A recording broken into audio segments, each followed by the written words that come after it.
మనలో చాలామందికి వినాయకుడు అంటే ఒక దేవుడని, శివపార్వతుల కొడుకని మాత్రమే తెలుసు.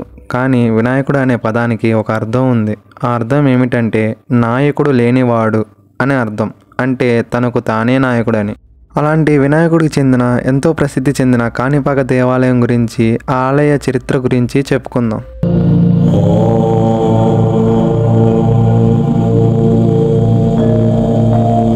శ్రీ వరసిద్ధి వినాయక స్వామి దేవాలయం ఆంధ్రప్రదేశ్ రాష్ట్రానికి చెందిన చిత్తూరు జిల్లాలోని కాణిపాకంలో నెలకొని ఉన్న హిందూ దేవాలయం.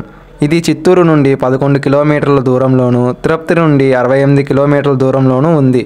చరిత్ర ప్రకారం ఈ దేవాలయాన్ని 11వ శతాబ్ద ప్రారంభంలో చోళరాజు మొదటి కులోత్తుంగ చోళుడు నిర్మించాడు. 1336 తర్వాత విజయనగర సంస్థాన చక్రవర్తులు దీనిని అభివృద్ధి చేశారు. స్థల పురాణం ప్రకారం ఒకప్పుడు 3 అన్నదమ్ములు ఉండేవారు. వారిలో ఒకరు గుడ్డి, ఇంకొకరు మూగ, మరొకరు చెముడు అనే అంగవైకల్యం కలిగి ఉండేవారు. వారు తమ చిన్న పొలంలో సాగు చేసుకుంటూ కాలం గడిపేవారు. వారి పొలానికి నీరు పెట్టడానికి నూతి నుండి ఎంతెంతో నీరు తోడుతుండగా ఒకరోజు నూతిలో నీరు పూర్తిగా అయిపోయింది. దానితో ముగ్గురిలో ఒకరు నూతిలో దిగి లోతుగా త్రవ్వడం మొదలుపెట్టారు. కాసేపటి తరువాత గడ్డపారకు రాయిలాంటి పదార్థం తగలడంతో ఆపి క్రింద జాగ్రత్తగా చూశారు.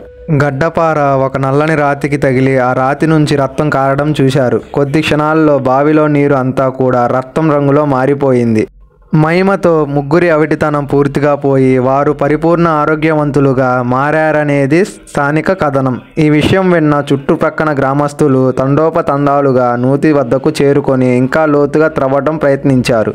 వారి ప్రయత్నం ఫలించకుండానే వినాయక స్వామి వారి స్వయంభూ విగ్రహం ఊరే నీటి నుండి ఆవిర్భవించింది. ఈ మహిమ చూసిన ప్రజలు ఆయన స్వయంభూవుడని గ్రహించి చాలా కొబ్బరికాయల నీటితో అభిషేకం చేశారు. ఈ కొబ్బరి నీరు 1 ఎకరం పావు దూరం చిన్న కాలువలా ప్రవహించింది. దీనిని కాణిపరకం అనే తమిళ పదంతో పిలిచేవారు. రాను రాను కాణిపాకంగా పిలవసాగారు. ఈ రోజుకి ఇక్కడ స్వామివారి విగ్రహం నూతిలోనే ఉంటుంది. అక్కడ ప్రాంగణంలోనే ఒక బావి కూడా ఉన్నది. దానిలో స్వామివారి వాహనమైన ఎలుక కూడా ఉంది.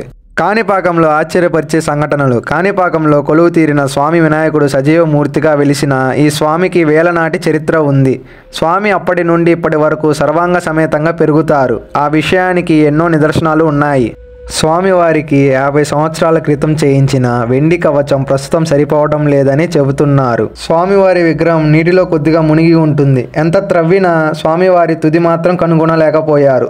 స్వామివారికి నిత్యం అష్టోత్తర పూజలతో పాటు పండగ పర్వదినాలలో ప్రత్యేక పూజలు నిర్వహిస్తారు. వినాయక చవితికి ఉత్సవాలను ఘనంగా నిర్వహిస్తారు. సత్య ప్రమాణాల దేవుడైన కాణిపాక విఘ్నేశ్వరుడి ముందు ప్రమాణం చేయడానికి నేరస్తులకి సైతం చెమట్లు పడతాయి. కాణిపాకంలో ప్రమాణం చేసి తప్పితే అతడికి ఆ విఘ్నేశ్వరుడు శిక్ష వేస్తారని అందరూ బాగా బలంగా నమ్ముతారు. కాణిపాకం వినాయక దేవాలయం వారంలో అన్ని రోజులు ఉదయం 4 గంటల నుండి రాత్రి 8 గంటల వరకు ఉంటుంది. భక్తులందరికీ ఇది ఉచిత దర్శనాన్ని అందిస్తుంది. ఆ కంటెంట్ మీకు నచ్చినట్టయితే మన యూట్యూబ్ ఛానల్ని సబ్స్క్రైబ్ చేసుకోండి.